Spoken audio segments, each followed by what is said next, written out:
Hi folks. I think I'm going to start just a couple of minutes early because I got a lot of slides for you today. And yeah, I'm going to try and keep up one slide per minute. But if it's unclear, of course, shout out, just tell me to clear something up for you. Okay, so my talk from no way to O-Day, weaponizing the unweaponizable. I had to come up with a name that was going to be kind of catchy, and I think it actually turned out a little bit lame, but that's all right. I'm Joshua Wise. So here's what I plan to talk about today, quickly. I'm going to give you a quick little intro, figure out who I am, who you all are. We're going to talk about, briefly, we're going to talk about vulnerabilities kind of in the general case. I'm going to go across an old style vulnerability that everybody here knows about, everybody learned about in CS 101. And we're just going to dissect it using these 3 points that I'm going to use kind of for the big one. I'm going to give a case study of taking a very difficult vulnerability, or at least something that I think is a very difficult vulnerability. And I'm going to use these 3 points that I've developed to make something very difficult into something very doable to exploit. And briefly, I'm going to talk about kind of what went wrong. Things that could have been done differently that would have made this not, that could have mitigated this. How did this happen? And I'm going to have a demo for you. And with any luck, I'm going to have time for a Q&A session. Otherwise, we're going to go to the Q&A room down the hall. So without further ado, let's begin. Okay, who am I? I'm just some guy, I kind of call myself an all-purpose embedded hacker. I've done HP IPAC stuff back in the day. At some point, I got roped into to doing Android stuff. I'm one of the unrevoked guys. If you have a rooted Evo or rooted Incredible, you're probably running my code. So yeah, there you go, unrevoked. At some point, I kind of got roped into it, and that's, in a sense, that's where this presentation started off. I like to classify myself nowadays as a recovering software guy. I used to do software guy. Now I'm kind of trending towards ASIC design. And of course, I'm buzzword compliant. I'm working on my integrated master's and bachelor's in electrical and computer engineering at Carnegie Mellon University. Although that doesn't really matter. Okay, so now that you know a little bit about who I am, oh, by the way, I have a website too. It's my first name, last name, concatenated.com. I think it's probably linked somewhere too, although I didn't link it in this presentation. A little bit about you now. So that's a little bit about me. Who are you? So hopefully people here have a little bit of experience writing or running code in the kernel space. Maybe some of you guys have experience in particular with the Linux kernel and working kind of inside that infrastructure. All of you guys here are interested in security. And in particular, exploiting the Linux kernel is what we're going to be doing today. Nobody here, I hope, is a script kiddie. No code for you to compile here. I'm not going to be, I guess I could potentially be convinced to release a binary that doesn't actually give you root, but I'm not releasing code today. But however, in this presentation, there really should be enough if you really wanted to reproduce this on your own to be able to do that. So that's kind of hopefully who you are. And of course, all of this is going to be all C based. So hopefully you have a good understanding of what's going on inside the machine, even if you haven't worked inside of kernel space before. So here's a vulnerability I'm going to be talking about today. So we were looking through very early on. We were looking for ways to root the HTC Incredible because nobody had really come across that. Nobody had really solved that problem yet. And we came across this exploit, CVE 2010-1084. So this is what they called a kernel denial of service attack.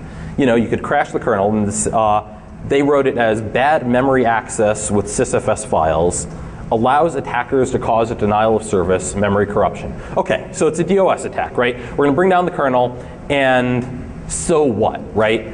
All of my stuff is transactional. All of my stuff is going to be saved. We're running journaling file systems. The machine crashes. So what?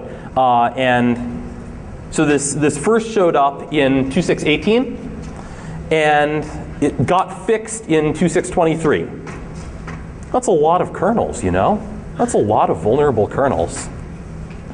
To give you an idea of who's running things that aren't 2.6.23, if you're running an Android phone that hasn't been upgraded to Froyo yet, then you're running 2.6.29, and it hasn't been patched yet. Every single Android phone that I know of that's not running Froyo is vulnerable to this. So who here hasn't patched up to 2.6.20 or 2.6.33? You're brave. You're brave for admitting it. So let's talk quickly about what's going on inside this vulnerability, how this vulnerability works. And we're going to go into a whole lot more detail about it later. But I'm going to kind of go for the brief overview from 10,000 feet of what's going on inside this that causes the machine to roll over and die, and how we can cause a crash even if we don't know how to exploit it yet. So this one's really a standard one. Okay, this lives inside the Bluetooth layer, inside this socket control layer called L2CAP. L2CAP is a subsystem of Bluetooth. And the user can open sockets, can open L2CAP sockets just using the socket syscall, the same way you'd open any other socket, same way you'd open a TCP socket. But what makes this interesting is they decided they were going to export debug data about all active L2CAP sockets, not through the interfaces that you'd get, with netstat by looking through FDs, things like that, right? But they decided, hey, this is the new Linux kernel. This is Linux 2.6, and we can provide debug info through sysfs. This is the new Linux kernel. And it's not really sensitive information, really. So everybody gets to read this debug info out of sysfs. If you're running a machine with Bluetooth, then what do you really care about who's connected, about which connections are active, right? You're not really leaking sensitive data. It's a machine with Bluetooth. You can walk around and see who else is in the room.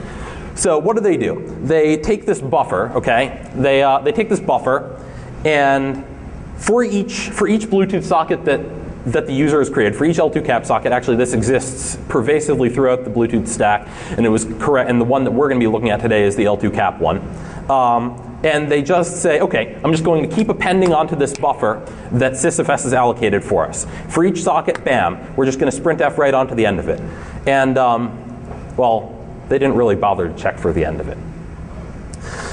So how does this buffer kind of show up? How does this buffer live? Well, so this isn't really a simple stack buffer overflow because it gets the buffer from the frame allocator, okay? And we'll talk a little bit more about what that means in a moment. It's kind of a little bit of a twist because we don't really control the contents of what's going through, right? We kind of get a fixed ASCII string that's sprintf'd on over there, right? We really don't get a chance to control that. And we don't really control how much we print either because we don't really know how far into the string our target is going to land. So let's take a step back here, and we're going to analyze an old vulnerability. Everybody knows about this one, everybody's favorite gets. And we're going to think about it in terms of these three things that I mentioned. Let me go back here real quick. Target, contents, length. Remember that. We're going to be focusing a lot on that today. Target, contents, length. So here's the old vulnerability, okay? We have this program that was written for CS101, and and it's set UID root because the professor is an idiot and told the student that in order to access the terminal, you have to be set UID root. I don't know, but it happens, So we have our fixed length buffer, and we're going to ask what the user's name is, and we're going to get on in there, and we're going to print their name back, and we're just going to say hello. This is a really easy to exploit vulnerability. Why is it so easy to exploit? Because it's got a controlled target. We know exactly where it's going to go. It's going to go onto the stack every single time, relative to the same things every single time. Controlled target. It's very easy because it's a controlled length. We only have as many characters copied as I bang in on the keyboard or into standard in or whatever it wants to be, right? The length is exactly what I want it to be every single time. And not only that, but the contents are controlled. I get to decide exactly what it's going to be every single time. So let's go take a little look here, and I'm going to give you a little memory diagram of what's going on.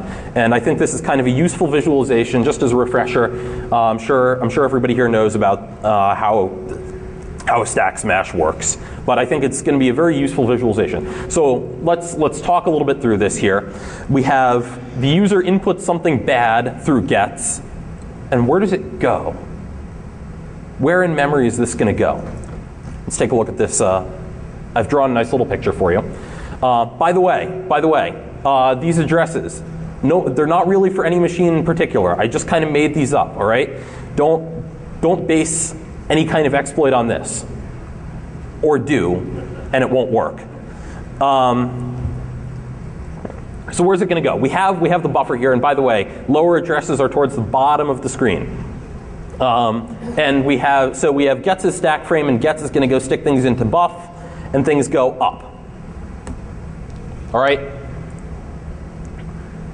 And so here we go. So we have the user that inputs something bad in here, very, very long string full of the letter A, and it gets written. Normally it would get written into the buff, and this time it kind of gets written through greeter's stack frame, and then gets written through greeter's return address. Greeter's return address gets reset to inside buff into that code that we've injected and owned. Right. Return address now contains the address of code in buff. Buff now contains code. Why did this work so well? All right. Why did this work so well? 3 controls. Attacker controlled target. Every single time, return address gets blasted. Right? Return address, every single time, return address is always on top of buff. Attacker controlled length.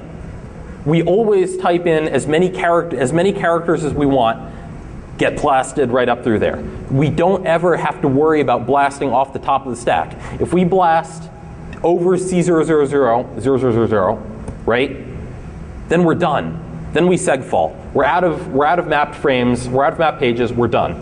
So we don't ever have to worry about that. And we have attacker-controlled contents. We can write anything we want using gets, except for the null character and except for a new line. Okay? We want to overflow that buffer as long as our exploit code doesn't contain 0, and as long as our exploit code doesn't contain a new line, we're good. All right. Everybody ready? That makes sense to everyone? Okay. Let's talk about the meat of this presentation. So here's what's going to go on in today's exploit. All right, in the exploit that I'm going to be talking about today. If you're following along at home, this is going to be in the L2cap module. The function name is L2cap sysfs show, and I think this bears a little bit of explaining. The sysfs stuff, whenever you open a sysfs file, it goes and allocates this buffer, right? Stir equals get zeroed page GFP kernel. Every time you open a sysfs file, it gets this buffer, all right? It doesn't necessarily run the print immediately, okay? It doesn't call this show function immediately, but as soon as you do the read, when you do the read for the first time, it calls this show function, L2cap sysfs show. And let me show you a little bit of what's inside here. For each L2cap list, right, for each socket, and we're going to call it sock, string plus equals printf string, and then a bunch of crap. What year is it? Guys, who does that still? Okay. This is a problem. This is a bit of a problem for us. We can see how this is going to crash the machine, right? This is always going to run off the end of that string if we have too much stuff in there. We said get zeroed page. That's going to be 1 page long. There's the overflow right there, okay? But, you know, how do we control the target? How do we control? But we don't know what's going to be in the page after that. And that says get zeroed page. I'm going to be talking a lot about pages and frames, okay? I'll talk about that in a moment. But how is the buffer allocated? How is that string allocated? The sysfs string comes from the frame allocator. That's that get zeroed page function. And what comes after that? Well, some other poor bastard's frame that, you know, just kind of got unlucky and happens to